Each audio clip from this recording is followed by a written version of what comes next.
What is up, y'all? Welcome back to another video.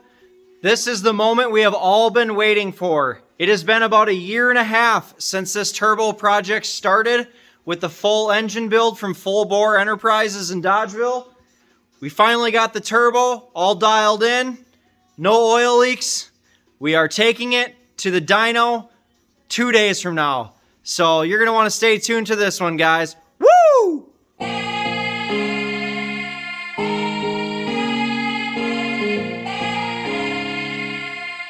We were able to tell that I had ran them. So I'm gonna kind of show you guys.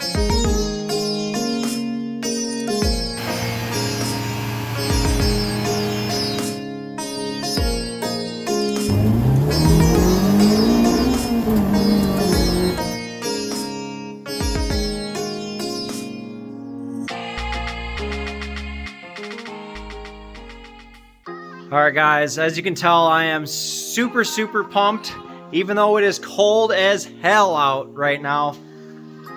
Super excited. I can see my breath in the garage. But what we're going to do is we're going to do a pre-dyno inspection. We're going to go through and do a few things. I'm going to show you guys what you definitely want to do. This will be our third dyno tune on this car alone.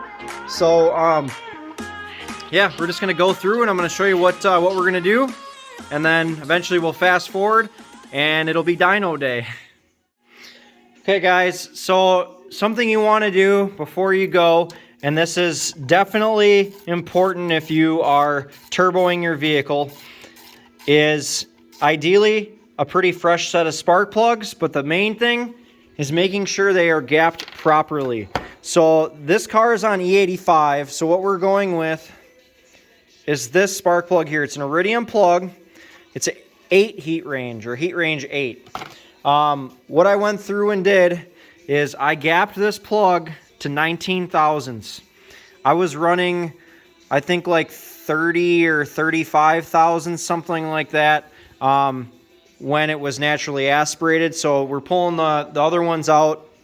We're going to put these brand new freshies in with the gap closed up a bit. The reason that is as you increase pressure, I believe you have there's a more likelihood chance of the spark to blow out, cause pre-ignition, things like that, I believe is the reason behind doing the gap smaller. Also, this heat range is what you would want to use for E85 roughly. You run a colder plug when you turbo. But with E85, you can run a hotter plug than you would with pump gas. So what we'll do is we'll get this tore apart here. We'll get the other plugs out, and I'll see if we can tell the difference between how these have been. These have been in there for a full season on this car. Okay, so we got the plugs out. Tell it was definitely running super fat, really rich with this base map in it. I did do a couple test drives with it. It's definitely running rich. So yeah, some freshies with the plugs gapped how they're supposed to be. So there's 19 thou. There's like 35 thousandths. Try and hold that up together. 19. 35. Not a huge difference to the eye, but there is a difference there. So we'll get these swapped in, and then I'll go over a couple other things, show you what you want to check. All right, so we got the spark plugs all in, got that buttoned up. Make sure you always check your oil fresh as possible. I mean, I would go there with a fairly decently new oil change. You know, you don't want to be going there with an oil change where the car's, you know, basically ready to be done. So yeah, good oil. Make sure she's topped off. Make sure you got coolant in your system. Make sure that's full. Also check your tire pressures. You don't want to be running some crazy high PSI or super low on the dyno. What you would run on the street is pretty much what you'd run. I'm running about 25, 26 PSI in these Hoosiers right now. Might have to drop them a little bit lower depending on where we're making for power. If it's going to spin on the dyno or not, might have to drop her down a fuzz. But yeah, so check that. Make sure you don't have any oil leaks. If you got a bunch of oil leaks, they're going to get pissed. They don't want oil leaking all over their expensive dyno. So don't have any oil leaks. We got all those fixed. We're good there. Make sure the car is running halfway decent too. There's always going to be a little bit of room for improvement as far as like, you know, how it idles and the drivability. But if you've got a really bad misfire, you don't want to show up on the dyno with that. It is very expensive for them to work on your vehicle and diagnose it when it's on the dyno. So make sure your car is at least running okay, not having any misfires, stuff like that. Make sure you got enough fuel. We're actually going to be bringing a gas can with us full of E85 because this isn't a very big tank back here, this fuel cell. So we're going to bring some extra just in case. We have a AEM 320 liter per hour pump and 1300 cc blocks injectors.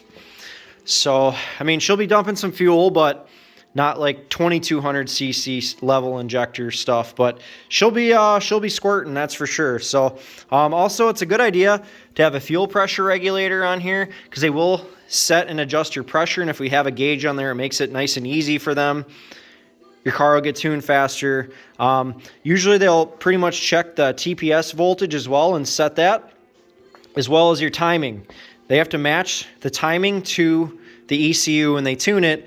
Otherwise, it's going to be off. So if your tuner doesn't do that, get a different tuner because that's something they need to be doing is checking the timing and making sure that it is the same as what the ECU is. And if it's not, they'll adjust it a little bit.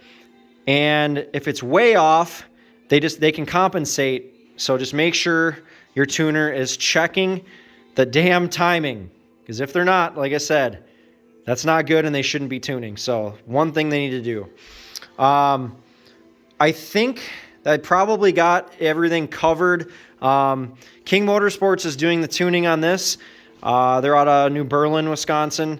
They have a checklist on their website of things that they want you to do beforehand, but they're really, really good about going through and checking and making sure your car is safe as possible and shouldn't blow up on the dyno. That's why I highly recommend King Motorsports for tuning.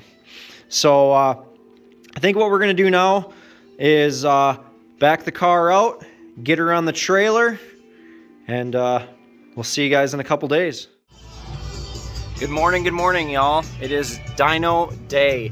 We are loaded up and we are heading down to New Berlin, Wisconsin to King Motorsports. So, yeehaw. It's pretty early. It's about 5 o'clock in the morning. We got to be down there probably before 8, so got to get on the road. We did stop at Cindy's gas station. We're going to grab some pizza and something to drink, and we'll say hi.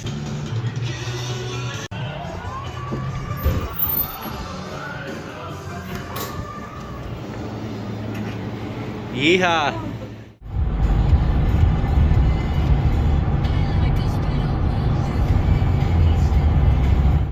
We are just down the street from King. Getting nervous, not gonna lie. Just hope everything goes good today and we don't have any issues. Yeah, we'll be pulling in here in a minute.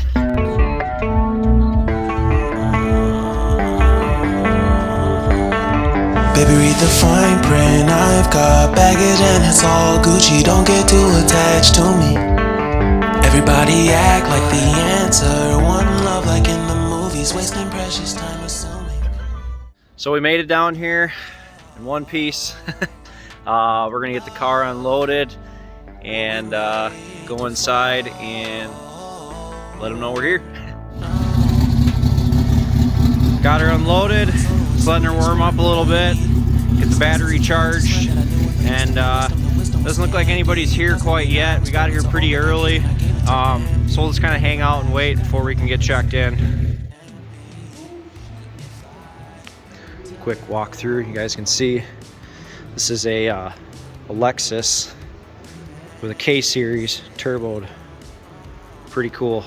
Awesome shop. Got lots of Mugen parts here. This is the place to be if you have a Honda.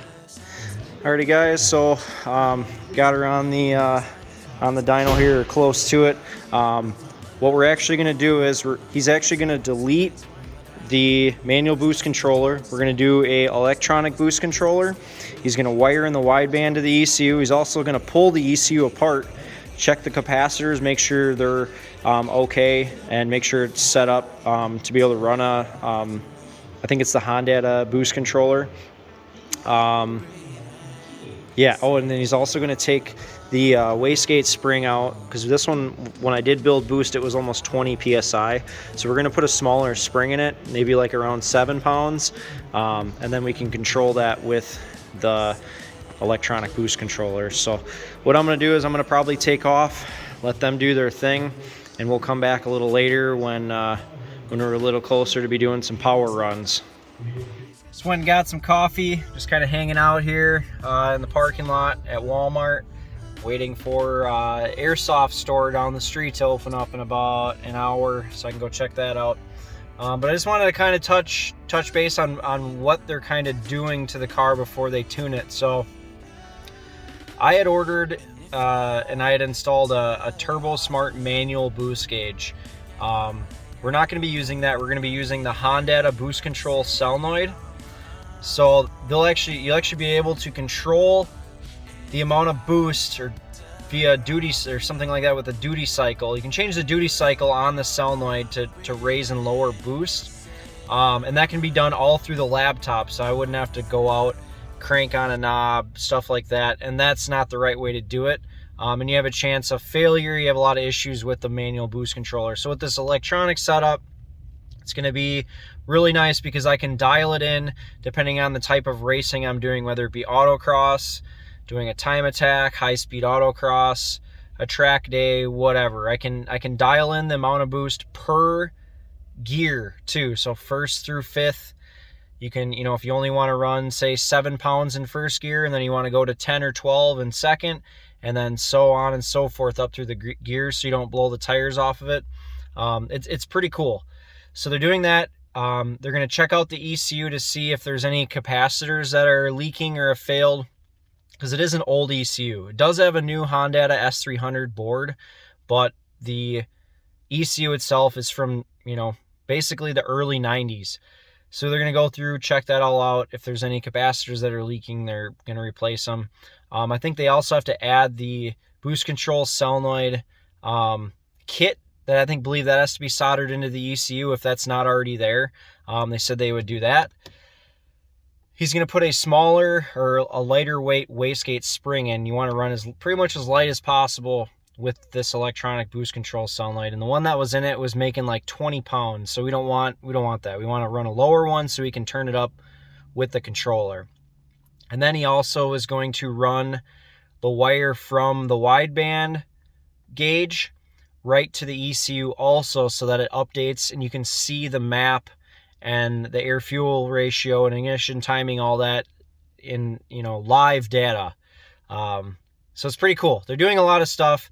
The car may or may not be done today. They're going to let me know, a little after lunchtime, where it was kind of sitting. I might have to come down here, later this week and grab the car if not. I'm not too worried about it. I want it done right. We've got years worth of work into this car, so if it takes an extra day or two, I'm not going to worry about it. Alrighty guys, so I just got back to the shop here at King Motorsports. I was talking with Tim the tuner, and he said that probably won't be done today with the extra stuff that we're doing. It should be done tomorrow. So I told them to try and get some footage for me of it doing some pulls so I could add it into this video.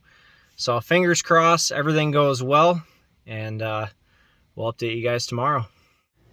Hey guys, so it's next day. We haven't gotten the car back yet. I guess they had some issues today with a ton of boost fluctuations, and it didn't want to build more than 7 pounds of boost.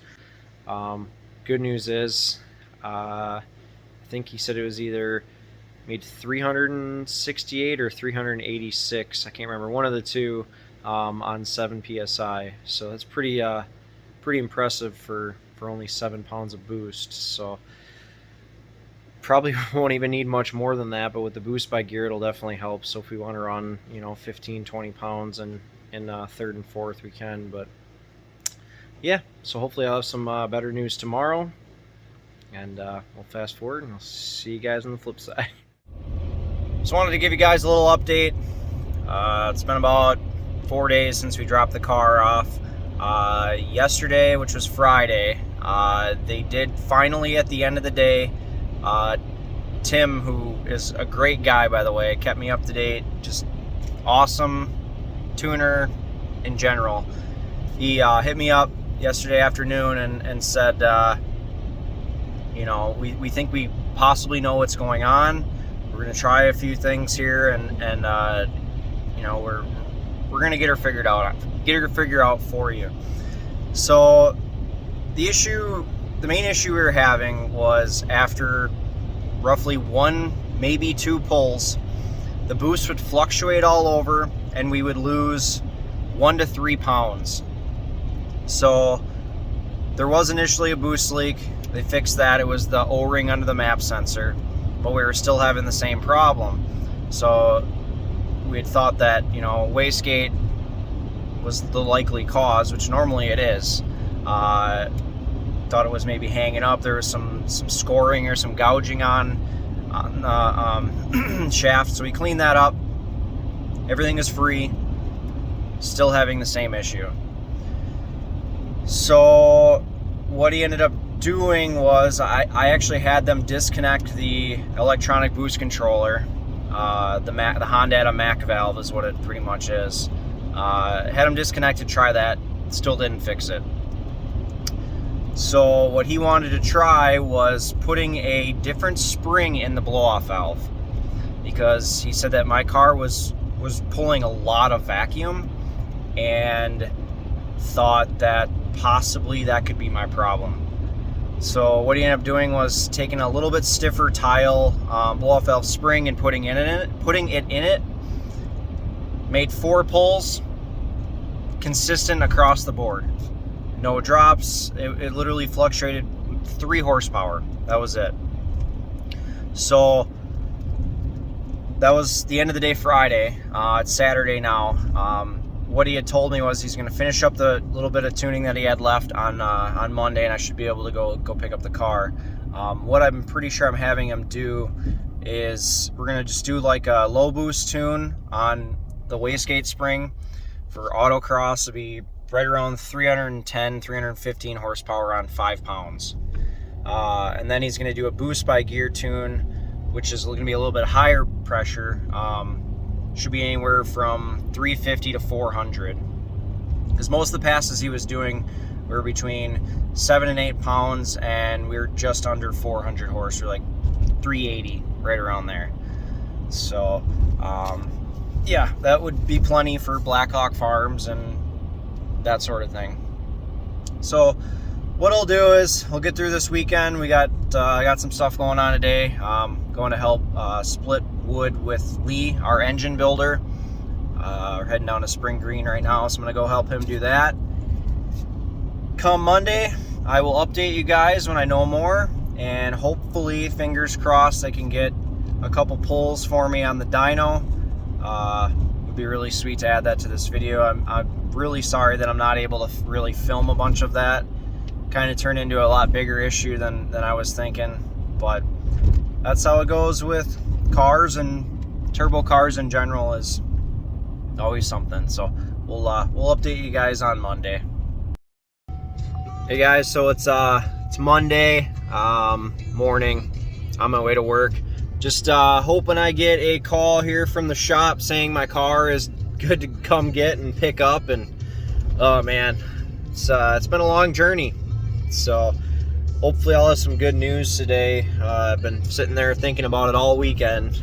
So we'll see, and I'll update you guys a little later as soon as I find out. Alrighty guys, so we are on our way to King Motorsports to pick up the car. Alrighty guys, so after about 5 days, we finally got the car back. Been a long journey. Cost quite a bit more than I was expecting, but they did a great job. They got everything, all the issues figured out that we had. I'll probably do a separate video on just the issues that I had and some other you know, some things that you should definitely look out for before you get tuned, to make sure that you got everything dialed in, because a lot of this stuff is stuff that I should have caught and I didn't. But sometimes you really can't catch that stuff until you are on the dyno. Hey guys, this is Clayton in the future. I forgot to film this part when I was at King Motorsports, but just wanted to kind of go over a couple things with you. So we ended up doing a low boost and a high boost tune. Low boost was on spring pressure, which is about 5.5, 6 horse, or 6 PSI. We made just over 300 on that, like 310, something like that. And then we also did a high boost tune, which we ran out of injector. We were at 100% duty cycle on 15 pounds, and we were spinning on the dyno. So I don't have a limited slip, so they couldn't get it to hook up at all. I'm probably losing quite a bit of power there.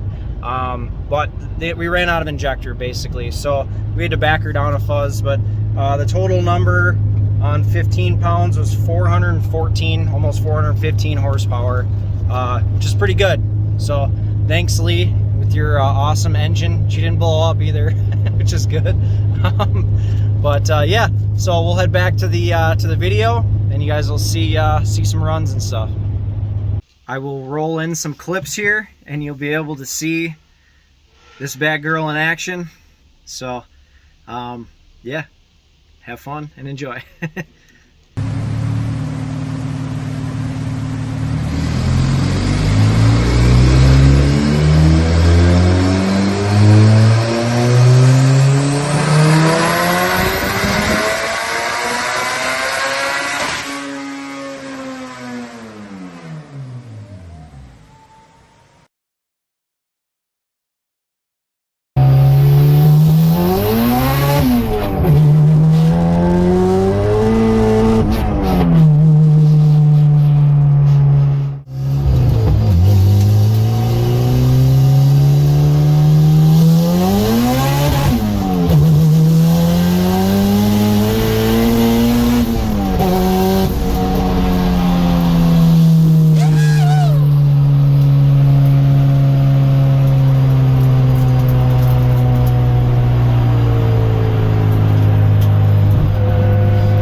So I hope you guys liked this video.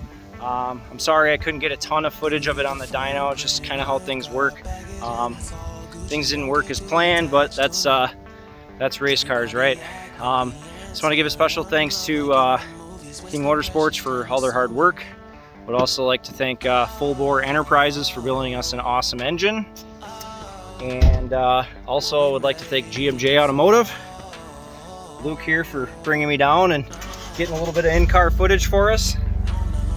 So yeah, got a little bit of work to do yet on the car, but I think we have a real solid basis to go forward from here. A limited slip differential is something that we will need in the very near future here this winter.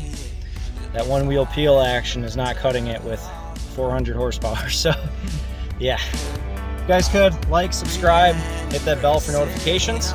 I'll see you on the next one. Woo! From the pressure, lessons after lessons, had to question these glaring design flaws. Can't